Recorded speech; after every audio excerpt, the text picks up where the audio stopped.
वफाकी आइनी अदालत का क़याम, चीफ ऑफ डिफेंस फोर्सेस का ओहदा आर्मी चीफ को देने की तजवीज़। 27वीं आइनी तरमीम का मुजव्वज़ा मुसव्विदा सामने आ गया। वफाकी काबीना से मंजूरी के बाद 27वीं आइनी तरमीम सैनेट में पेश। हुकूमत का आइन के आर्टिकल 243 में तब्दीली का फैसला। बिल के मुताबिक army chief of defence forces होंगे। Field marshal, marshal of air forces का ओहदा ताहयात रहेगा। सदर वज़ीर आज़म की एडवाइस पर तीनों मुसल्लह अफवाज के सरबराहान मुकर्रर करेंगे। सदर चीफ ऑफ आर्मी के बैक वक्त चीफ ऑफ डिफेंस फोर्सेस के तौर पर भी मुकर्रर करेंगे।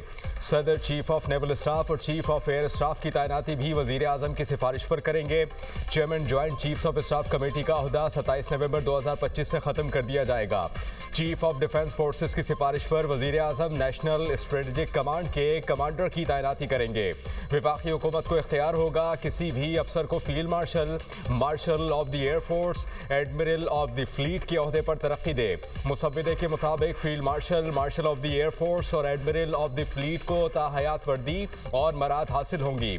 आला ओहदे रखने वाले अफसरान कौमी हीरोज करार दिए जाएंगे। आर्टिकल 47 के तहत हटाए जा सकेंगे। आर्टिकल 248 के तहत सदर को हासिल इस्तिस्ना इन्हीं फौजी ओहदों पर लागू होगा। Field marshal, marshal of air force और एडमिरल ऑफ द फ्लीट के ओहदों पर आइन के आर्टिकल 248 का इतलाक होगा। Field marshal, marshal of air force और एडमिरल ऑफ द फ्लीट को फौजदारी कार्रवाई से इस्तिस्ना हासिल होगा। Field marshal, admiral of the fleet और मार्शल ऑफ एयर फोर्स को आर्टिकल 47 के तहत सिर्फ पार्लियामेंट ही हटा सकेगी। तीनों ओहदेदार अपने उमूर की अंजाम दही में अदालत को जवाबदेह नहीं होंगे। तीनों ओहदेदार आइनी तौर पर कानूनी कार्रवाई से महफूज रहेंगे।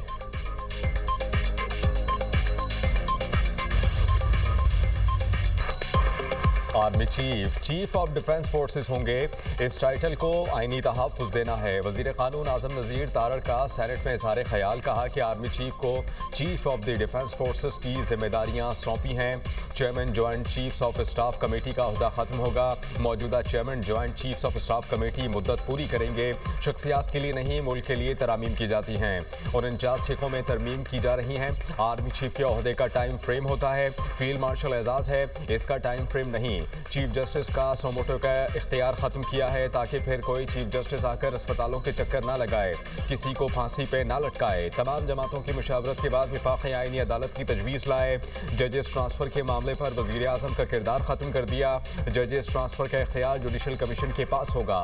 हाई कोर्ट के जज को 2 साल के लिए दूसरे सूबे भेजा जा सकेगा। सेनेट इलेक्शन एक वक्त पर ही होंगे।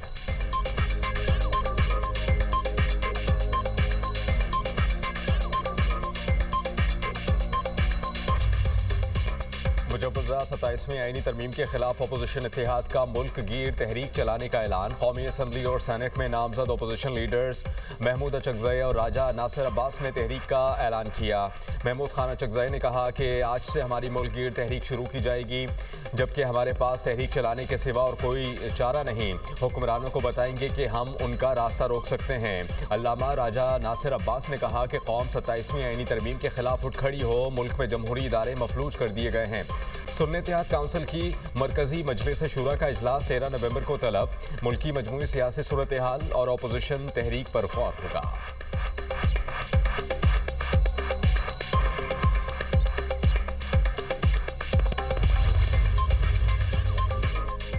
27वीं आइनी तरमीम पर कराची में अहम बैठक। सदर मुमलिकत आसिफ अली जरदारी से मौलाना फजलुर रहमान की मुलाकात। बिलावल भुट्टो जरदारी भी मौजूद थे। मुजव्वज़ा 27वीं आइनी तरमीम के हुकूमती मुसव्वदे पर तफसीली गुफ्तगू। 27वीं तरमीम पर वोट दे रहे हैं ना, पीपल्स पार्टी का सवाल। आइनी तरमीम की वोटिंग के हवाले से मुशावरत जारी है। चंद माह बाद फिर आइनी तरमीम आ गई, मौलाना फजलुर रहमान का जवाब। आपको आर्टिकल 243 पर वोट देना चाहिए, पीपी क़यादत का मौलाना को मशवरा। सदर मुमलिकत से वज़ीर दाखिला मोहसिन नकवी ने भी मुलाकात की। सियासी और आइनी उमूर पर तबादला ख्याल किया गया। अपोजिशन लीडर की तैनाती तक बिल पर बहस नहीं हो सकती। हम उस वक्त तक बात नहीं कर सकते जब तक ड्राफ्ट नहीं पढ़ लेते। कायदे हिज़्ब इख्तिलाफ की नशिस्त खाली है। शायद हुकूमत को तरमीम की बहुत जल्दी है। पूरे ऐवान पर मुश्तमिल कमेटी कायम करें। PTI के सेनेटर अली जफर का ऐवान में इजहार ख्याल। अल्लामा राजा नासिर अब्बास ने कहा कि हुकूमत तरमीम लाना चाहती थी तो अपोजिशन को पहले क्यों नहीं बताया। आईनी तरमीम के लिए क्या जल्दी है, इस पर इत्तेफाक राय जरूरी है। सेनेटर एमल वली खान ने कहा कि आवाम की बेहतरी के लिए हुकूमत नया कानून लाती है। बहस में शिरकत लाजमी है। जो गुजारिशात और तजावीज़ सामने आई हैं खुलकर हिमायत करते हैं। नायब वज़ीर आज़म इसहाक डार ने कहा कि अली जफर ने कहा हाउस को कमेटी में तब्दील किया जाए। मैंने कहा था कि पहले तरमीम को सेनेट में लेकर आएंगे, तकरीर से नहीं अपोजिशन लीडर का तकर्रुर चैम्बर से होगा।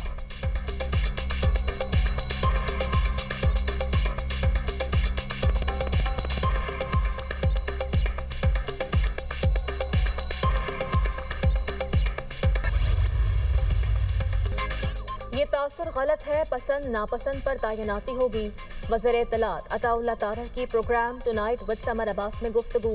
कहा 27वीं आईनी तरमीम आसानी से पास हो जाएगी। हुकूमत के पास 2/3 अक्सरियत मौजूद है। वज़ीर आज़म ने काबीना में बताया एमल वली खान भी आईनी तरमीम पर वोट देंगे। आज़ाद अरकान असम्बली से भी राबते हैं।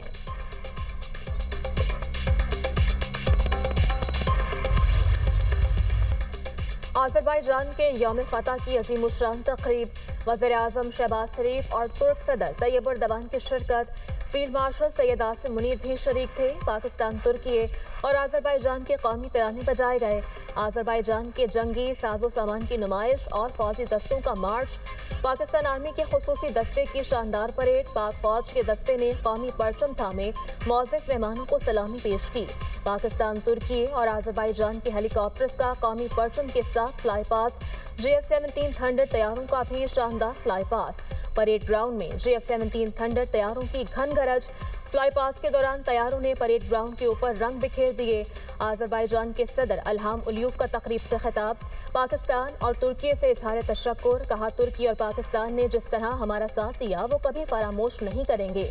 आज़रबाईजान की अफवाज ने मैदान जंग में अपना लोहा मनवाया। शोशा शहर की आर्मीनिया से आज़ादी हमारी अजीम फतह है।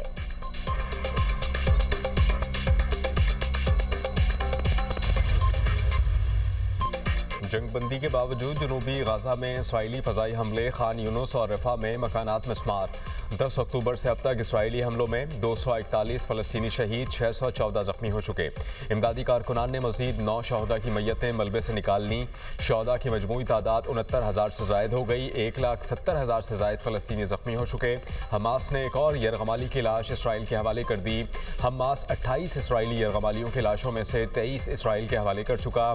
इसराइली आर्मी चीफ का गाजा में तमाम सुरंगों को फौरी तौर पर तबाह करने का हुक्म।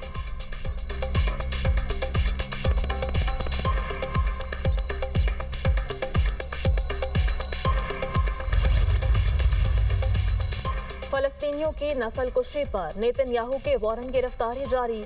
तुर्की की अदालत ने इंसानियत के खिलाफ जराइम के इर्तिकाब पर वारंट जारी किए। इसराइली वज़ीर दिफा, कौमी सलामती के वज़ीर और फौज के सरबराह समेत 37 इसराइली अहदेदारों के नाम भी फहरिस्त में शामिल। अदालत के मुताबिक नेतन्याहू ने गजा में इंसानियत के खिलाफ जराइम और नस्ल कुशी की। इसराइली इक़दामात हज़ारों शहरियों के कत्लेआम और जख्मी होने का बाइस बने।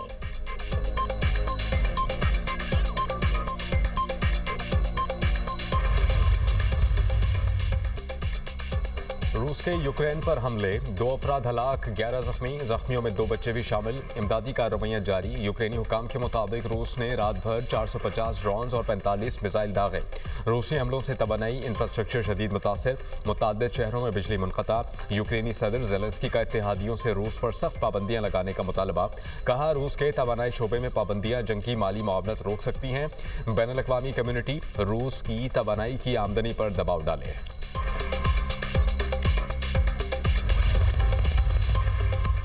अमरीकी शटडाउन 39वें रोज में दाखिल। फंड्स की कमी से फ्लाइट ऑपरेशन मुतासर। विफाकी मुलाजमीन की तनख्वाहें भी रुक गईं। लाखों अमरीकी फूड प्रोग्राम से भी महरूम। तवील शटडाउन खत्म करने के लिए सदर ट्रंप ने हिकमत अमली बना ली। अमरीकी सदर की तमाम रिपब्लिकन सेनेटर्स को वाशिंगटन ना छोड़ने की हिदायत। डेमोक्रेट्स की तवील बहस का आखिरी हरबे खत्म करवाने के लिए नंबर गेम पूरी करने का हुक्म। बिल पर तवील बहस का तरीकाकार फिलिबस्टर खत्म करने के लिए रिपब्लिकन्स को 60 वोट दरकार। इस वक्त सेनेट में रिपब्लिकन पार्टी के वोटों की तादाद 53 है।